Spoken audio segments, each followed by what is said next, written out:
This is HIM2214 Health Statistics, taken from the textbook Basic Allied Health Statistics and Analysis, 3rd edition, author Gerda Coach. Chapter 5, Percent of Occupancy. In this presentation, we will cover define bed count and bed complement. We will define bassinet count, explain the rate formula, identify the beds included and excluded in a bed count, compute bed occupancy percentage for adults and children, compute bassinet occupancy percentage for newborns, compute occupancy percentage when there is a change in bed bassinet count.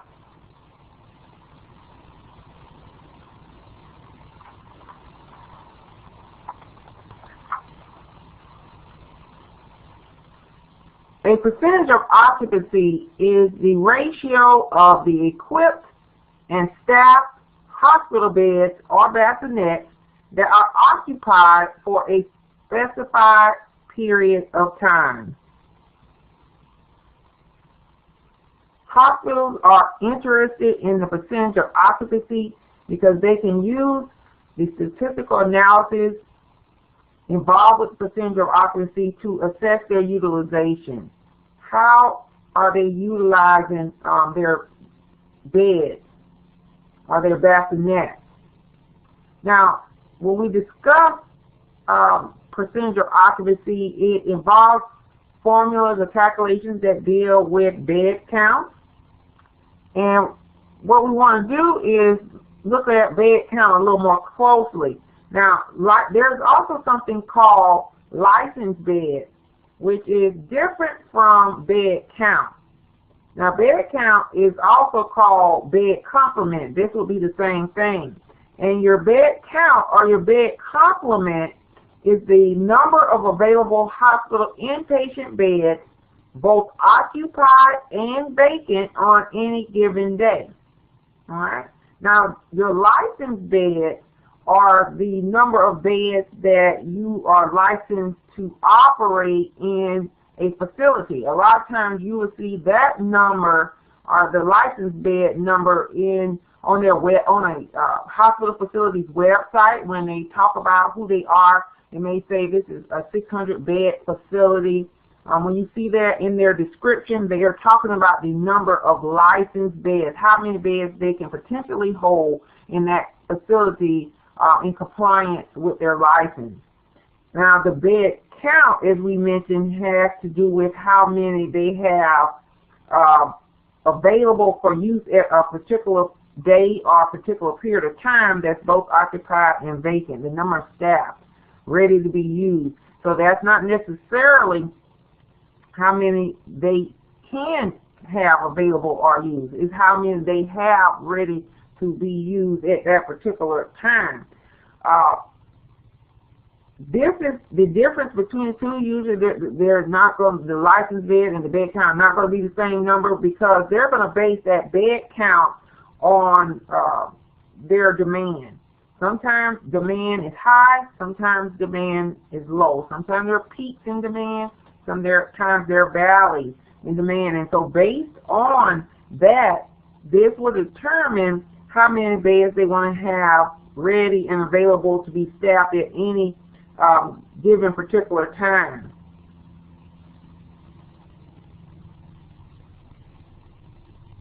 This is important.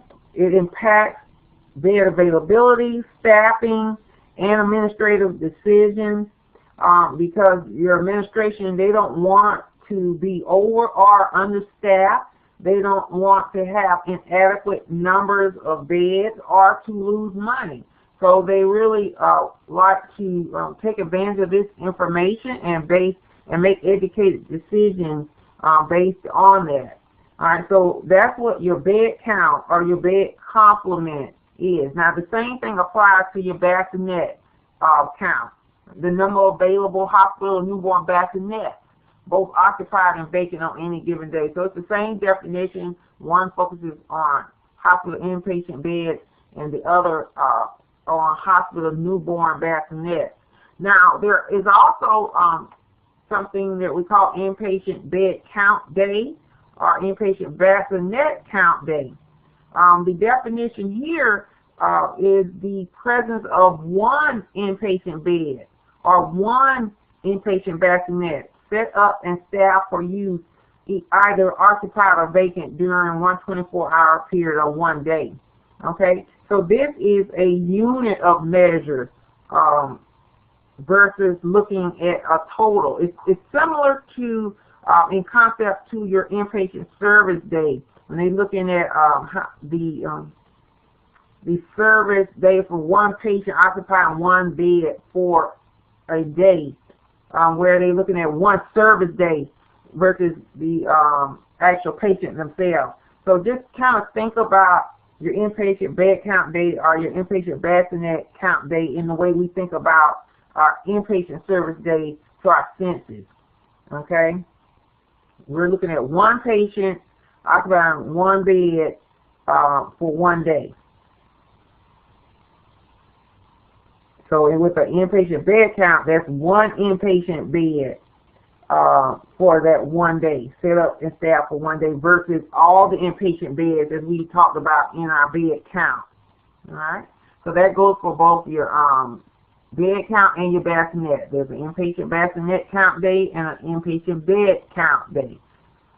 The bed count day, one inpatient bed versus your bed count, all your hospital inpatient beds that are available, or all your newborn bassinets.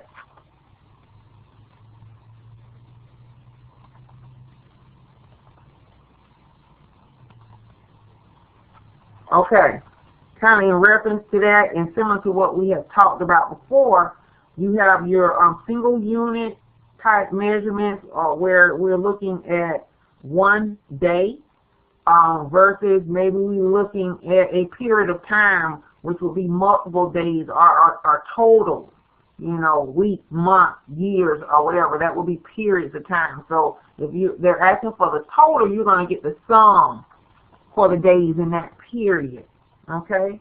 Now, also important when we're talking about your hospital bed statistics, there are some beds that will not be included in your hospital bed count. And these would be your temporary beds. Your temporary beds are excluded. These are beds that are not assigned for that patient's hospital admission or hospital stay. So they may use this for a temporary period of time. Say, for instance, like your recovery room bed or something of that nature. You're not going to count those. You're only counting beds that are assigned to those rooms for overnight stay. So they will be excluded from the count. This will include your disaster beds, beds that they pull out in times of disasters or tornadoes or earthquakes or some type of epidemic. And these are also not your regular hospital beds, so they're not going to be included into that inpatient bed count. So I guess we're saying that in simpler terms, we're only counting regular hospital beds, nothing that is temporary. Okay? Now, another thing you want to think about when we are calculating these rates, a good rule of thumb that was brought out in your chapter, when you're looking at rates, you're really thinking about the number of times something happens out of the number of times it could happen. And that usually works probably 90% of the time when you're calculating your statistics. Again, the number of times something happens out of the number of times it could happen. All right, so just keep that in mind. Also, in terms of your occupancy rate, when if we have a situation in the hospital where all the hospital beds are occupied during a specific day, then our occupancy percentage will be 100%. All right, so we have the number of beds set up, staffed for use, and all of them are occupied. then our occupancy rate will be 100%. If it was over a period of time, and that was the case for each day in that period of time, then on that period of time, our occupancy rate will be 100%. But in most cases, realistically, the hospital's occupancy percentage is going to be less than 100%. So usually you're not going to see 100% occupancy rate.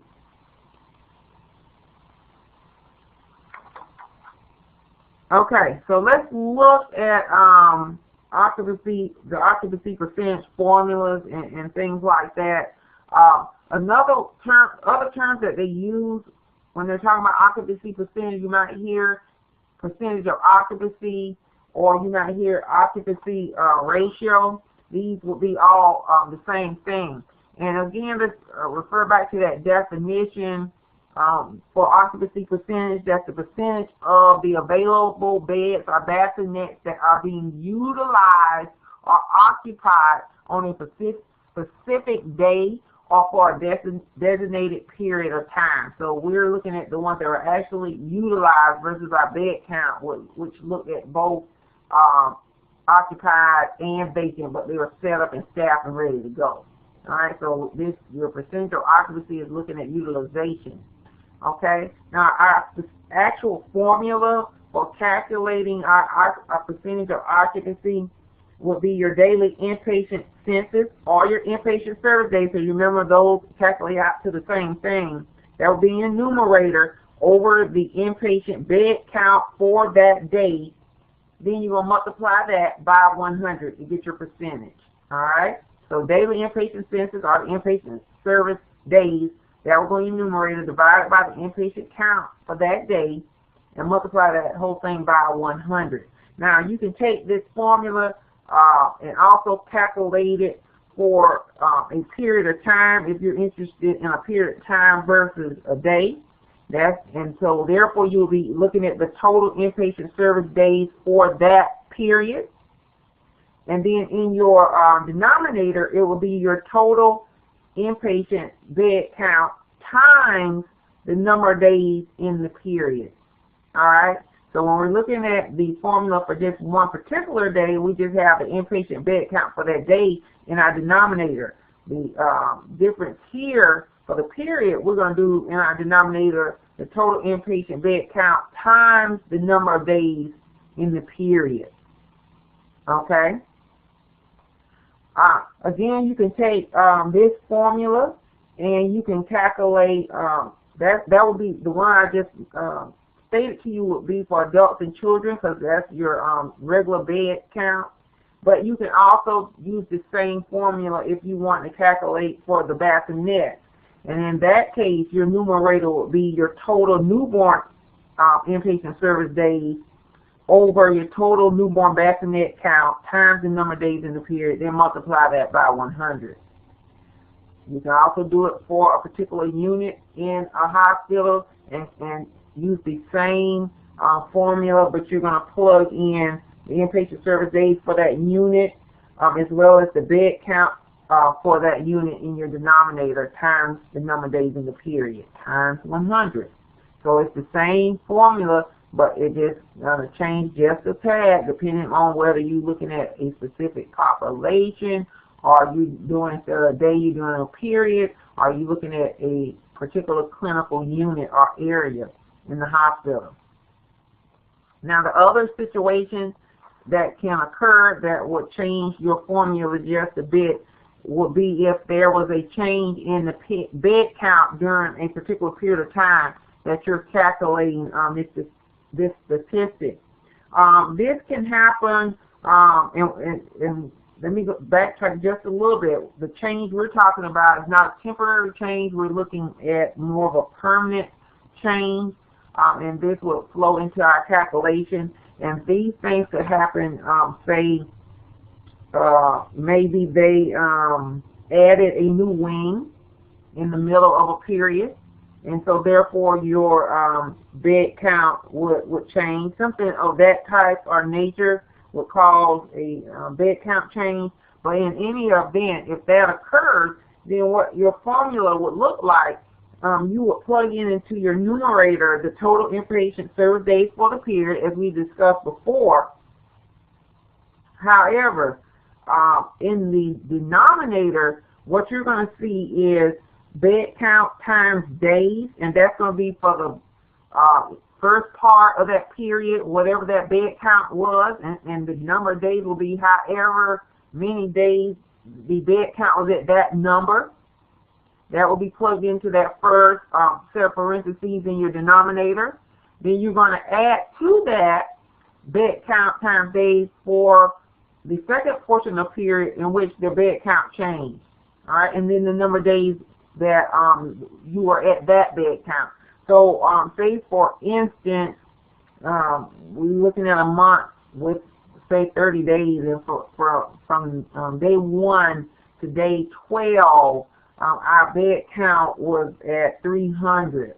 And then after that, we had a wing added that added another 150 beds to that. So on the 13th, our bed count ended up being 450. Therefore, in our denominator, we will have the bed count at 300 times 12 days. And then in that second set of parentheses, will be 450 times the remainder of the days.